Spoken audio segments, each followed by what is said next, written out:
The following story you're about to read or hear is somewhat weird, and it talks about a man named Stan Beals. There will not be any cussing due to the story taking place in a church, and this episode has droids of planning to attack people. Enjoy. Hello, my name is Maggie Pesky. I am a girl who can fly anywhere from places in the world. It's amazing. I don't have car insurance, because I am only 12 years old. And as I said, I can fly anywhere. Who in the world needs transportation when you can fly? I have seen this weird show on Playhouse Disney called Higglytown Heroes. For those who don't know what it is, Higglytown Heroes is a 2004 to 2008 American South Korean animated children's television series. Produced by Enemies, Maze, Wild Brian, and even Happy Nest, and that aired on Playhouse Disney block on Disney Channel in the United States and EBS in South Korea. The show's characters shaped like Russian nesting dolls. In the show, children Wayne, Yubi, Twinkle, and Kip learn about the important jobs that people do in Higglytown. The show ran for about 65 episodes. However, there was this one missing episode of the show that was kind of religious and funny. I managed to watch it though through a church. Here is what happened in the story. I was a teacher for Sunday school. You might be asking, why are you exactly working at a young age? Well, that's none of your business. It's how I spent my life. And it's because they were hiring people over 10 and up. Anyways, it was just a normal pretty sunny day for a perfect day. I was chilling during a church service and praying to our Lord Savior when I heard what something sounded like an argument going on.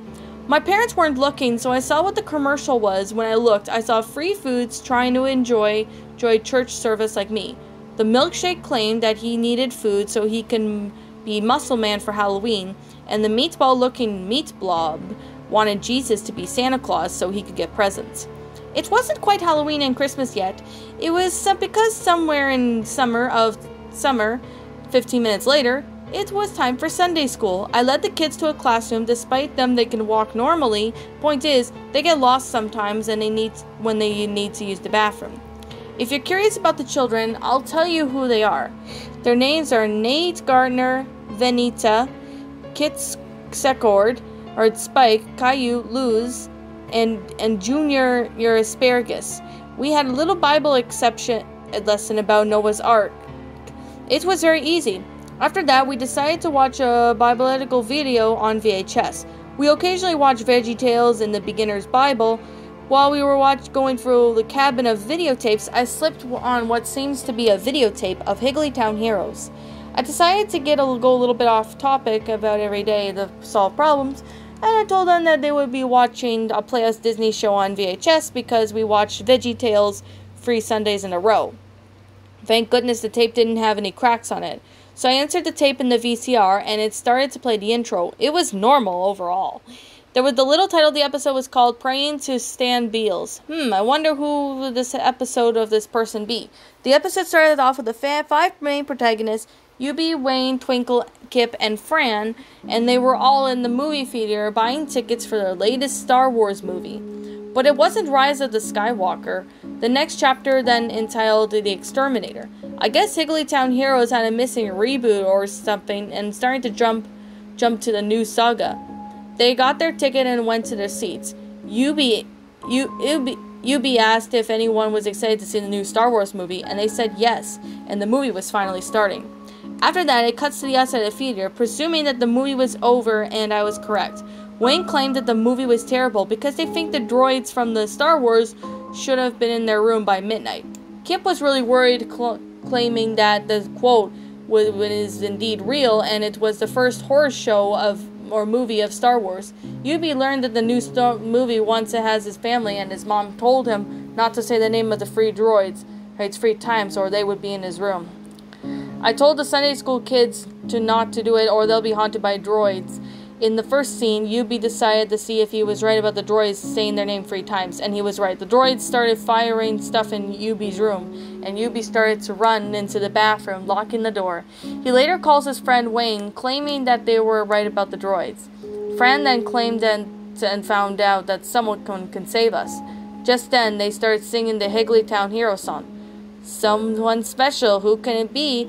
This job is too big for you and me. We need some help. But never fear, oh, this looks like a job for a Higglytown hero.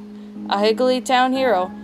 The person who would help them was Stan Beals from the movie called The Ant Bully. And then he starts to sing, I'm a Higglytown hero, brave and true. I help the people with the things I do. So work real hard and you'll see that you could be a hero just like me. A hero just like me. My name is Stan Beals. I guess you could call me the Man of Seals.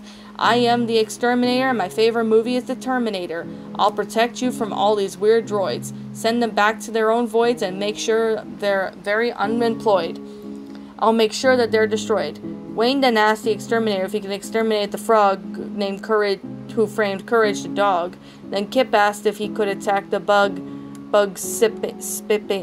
sipping coffee from a mug. The tape abruptly stopped there. I took the tape out and threw it into the garbage. Sunday school just ended and I went to use the bathroom before going home. But before some reason, I managed to find Whisper 3 droids 3 times. After that, the droids started destroying stuff in the restroom. I screamed so loud and asked someone for help, but I spotted a light spawning. Guess who it was? Jesus. But he clearly was animated. He told me to fear not because he would always protect me no matter what the situation is. I started happily crying because he saved me. Then he left after that. When I returned to my reunited with my family, I started actually crying while hugging my mom. My dad asked me what was going on, and I told him I watched a VHS that scared me. The next day I went to Sunday school, and then there was showing us a new student that was going to be in our class. His name was Humpty Dumpty. He started the commercial for Kinder Eggs. I knew the stuff that was going on to be weird, but I didn't want to talk about the rest. The end. And that, my little pretties, was Praying to Stan Beals, a Higglytown Heroes Lost episode funny pasta. Now this is a funny pasta. It is not meant to be taken seriously. So I am going to be pretty honest with it, and for stuff that I didn't understand or know, I'm just gonna, explain. But I will be explaining the things that I did have slight problems with the story, but not really as much as I thought. But let me get started with this episode itself. Well, I could definitely say that this one is a funny pasta, so it is not meant to take it seriously. Oh, and this story was written by Ashley Armbruster. Ashley Armbruster, I want to thank you so much for the story. Thank you for writing this for me. And I'm going to be honest, I actually thought this pasta was...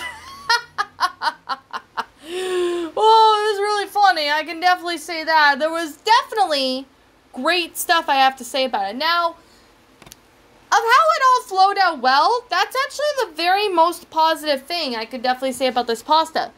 It is believable, yet I did spot a couple cliches in the story, but I'm willing to excuse the cliches because they actually worked well, even though they still consider cliches. One of them being the VHS one, and then, it starts, everything goes well, start up, everything's going normally, and then it goes crazy, which it happens to be in cliches and creepypastas, but or funny pastas, but I'm willing to excuse it.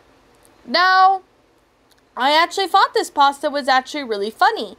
I managed to hold my laughing, because when I first read this, I honestly couldn't stop laughing. It was really hilarious. You do know how to make a good troll pasta, Ashley Armbruster. Now, about, the thing about this, it says Maggie Pesky. I think this is like a cartoon character. Says she could fly anywhere, places, doesn't have car insurance because she's 12 years old, but she could fly everywhere. Now, if it was a real person, I don't think a real person would be able to fly. Unless they take a plane, but if they don't have car insurance and they're 12, how are they going to get to certain places? That's without either their parents drive them or they walk there. That's just... But, with all the sincerity, I have never watched Higglytown Heroes in, a long time. I think my brother used to watch this show a lot. And I did watch this show a lot, too. But here's the thing.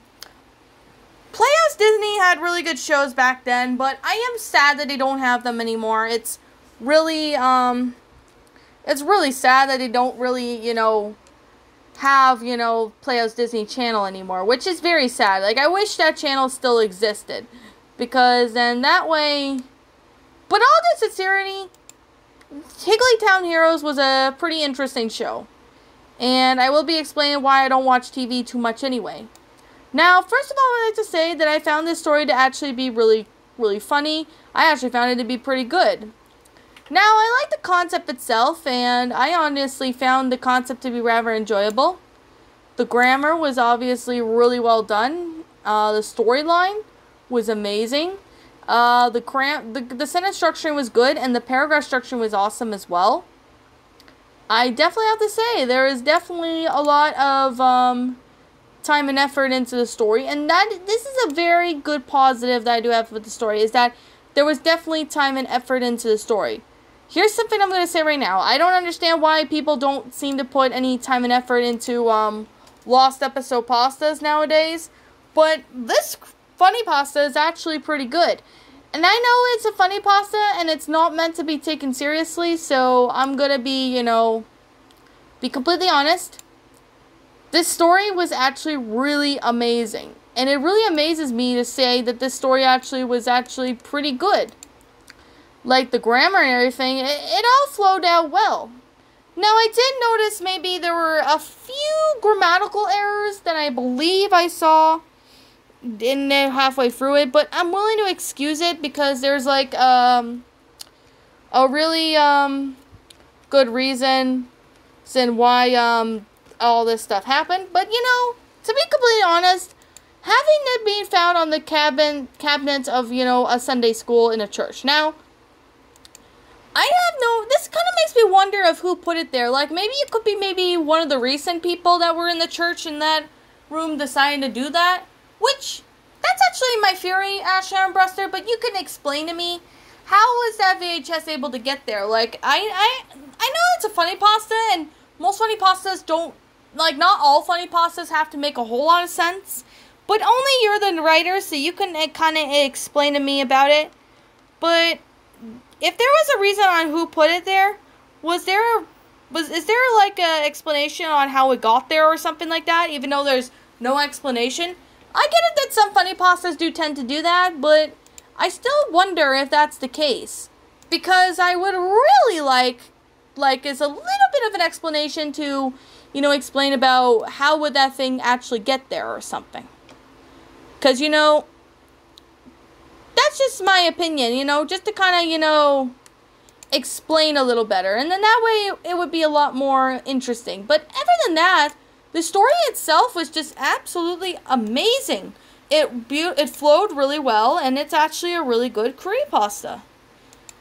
Okay, I think I kind of, explained, more about it, but, I'm going to actually, try to wrap up this review. But like I said, everything about it was actually really good. Nothing really negative that I have to say, except for, well, it's not a negative, but it's kind of a question is maybe have the author maybe explain how the VHS got there and the ending could have been maybe fixed up a bit. Maybe the person could, find out exactly where it came from or how it got to the church in the first place or something. Because in that way it would make it a lot more believable, but it would make a lot more sense on why it was there. But other than that, the story was actually really good and everything went out well. Okay, now, like I'm going to say right now, and like I always continue to say with these pastas, funny pastas, curry pastas, or whatever, this is simply my own personal opinion, and if you disagree with me, that's fine too. We're all entitled to our own opinions regards to these curry pastas, and this is simply my own personal thoughts. My final rating of this story would have to be a 9 out of 10. I'm giving it a 9 because the story of how it all went out was pretty good, but despite the few cliches that were incorporated in there, I think there was one or two cliches. I said few, but I actually scratch it and just say, I do know one or two cliches that were in the story that I'm willing to excuse. And the ending wasn't really that satisfying, even though it's a funny pasta. I know it's not meant to be taken seriously or even make a whole lot of sense. But how would the VHS get to the church is, like, my question. Like, I'm generally just asking, how would that be the case? Like, since you're the author, Ashley Armbruster, you could probably explain how the VHS tape got there or something like that, and they discover it. But, I could definitely say The story itself was absolutely incredible, and it was really good, and there was definitely a lot of time and effort into the story. Well, I guess I kind of already explained enough. And like I said, my rating is 9 out of 10 for those who don't know what my rating is. So, yeah, this is on Go Share Wiki for those who want to, give it a read. You're more than welcome to give it a read. But, yeah. Anyways, let's begin with, wrapping up. Anyways, what did you all think about this funny pasta? Did you all enjoy it? Did you not? Also, what we have done personally to help make this story a lot better? Leave me know what your thoughts are down in the comment section down below. I'm the Queen of Lions. Thank you so much for watching today's episode. If you're brand new here to this channel, be sure to like, comment, and subscribe because I make brand new videos every single day. Don't forget to ring the notification bell to when I upload so you guys will not miss an upload. And like always, I'll be rolling the outro because I'm out of here. And I will be seeing you all in the next video. Peace out.